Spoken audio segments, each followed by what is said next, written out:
యుక్రెయిన్లో ప్రధాని మోదీ పర్యటన చారిత్రాత్మకంగా నిలిచిపోనుంది. ఓవైపు యుద్ధం, ఇంకోవైపు మోదీ శాంతి సందేశం ఆసక్తికరంగా మారాయి. మోదీ ప్రతిపాదనలు తమకు ఓకే అన్నారు జెలెన్స్కీ.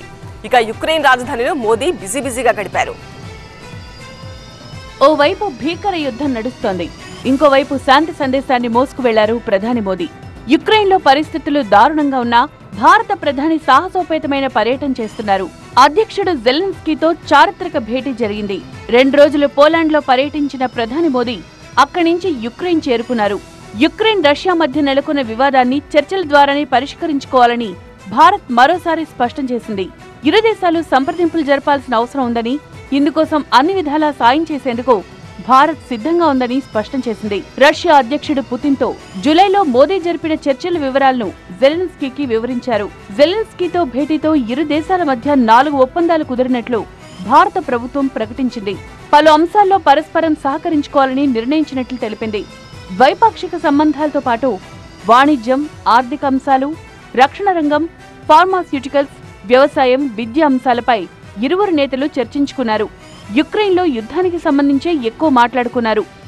మరోవైపు యుక్రెయిన్ అధ్యక్షుడు జెలెన్స్కీ భారత ప్రధాని మోదీ పర్యటనను ప్రశంసించారు. ఇలాంటి పరిస్థితుల్లో ఆయన యుక్రెయిన్కు రావడం సంతోషంగా ఉందన్నారు. ఇది ఓ చారిత్రక పర్యటనంటూ కొనియాడారు. ప్రధాని పర్యటనతో 2 దేశాల మధ్య దౌత్య సంబంధాలు మరింత బలోపేతమవుతాయన్నారు జెలెన్స్కీ. 2 దేశాల మధ్య శాంతి కోసం అన్ని ప్రయత్నాలు మోదీ చేస్తున్నారు. కానీ పుతిన్ శాంతి కోరుకునే మనిషి కాదన్నారు యుక్రెయిన్ ప్రెసిడెంట్. అదే సమయంలో తమ భూభాగాన్ని వదులుకోవడానికి కూడా సిద్ధంగా లేమన్నారు. ఇక రష్యాతో శాంతి చర్చలకు భారత్ వేదికైతే తప్పకుండా అక్కడకు వస్తామన్నారు Zelensky. I think it's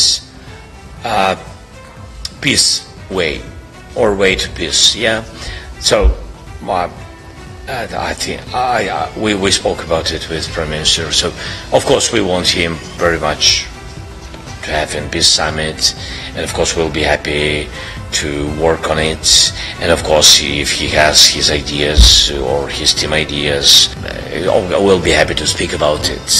But we don't change our territories on any propositions.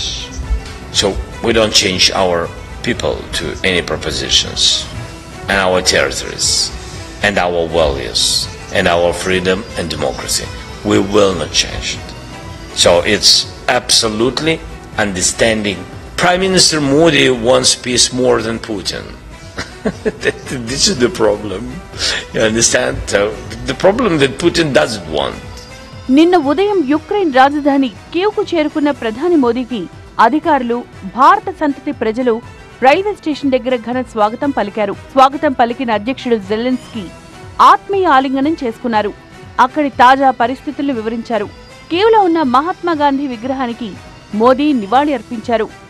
Bapuji ఆశయాలు విశ్వవ్యాప్తమన్న ఆయన కోట్లాది మందికి స్ఫూర్తిదాయకమని చెప్పారు. మానవాళికి మహాత్ముడు చూపించిన బాటల్లో నడుద్దామని పిలుపునిచ్చారు. రష్యా దాడిలో మరణించిన చిన్నారులకు మోదీ నివాళి అర్పించారు.